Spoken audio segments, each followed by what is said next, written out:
Subay sa kasaulugan sa World Teachers Day, mga magtutudlo sa dakbayan sa Lapu-Lapu nakapahimos sa libreng serbisyo nga gitanyag sa lokal nga kagamhanan. Gikan sa alas 8 kag ng buntag hangtod alas 12 kag ng udto, adunay libreng haircut, manicure ug pedicure, massage, medical check-up, dental services, nutrition counseling ug legal consultation.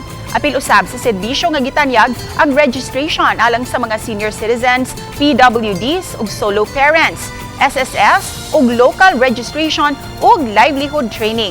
Gawas niini, gidalitan usab sila og lugaw, ice cream ug kape atol sa break time nila ni Ma'am ug Sir sa naanda nilang mga buluhaton sa eskwelahan. Mura og pang-pamper sa imong self after sa whole week ni mga klase ingon ana ba na. Magkaubo-ubo na lang ka, magkasipon-sipon. So at least, na ay mga ingon ani nga mga activity makapahapi sad sa mga teachers labi na kay libre. Okay kayo ma'am, nindot kayo sa paminaw nga na-permi ba? Unta, permi kanunay ni. Libre, oh. Kasi ibig 20 ba?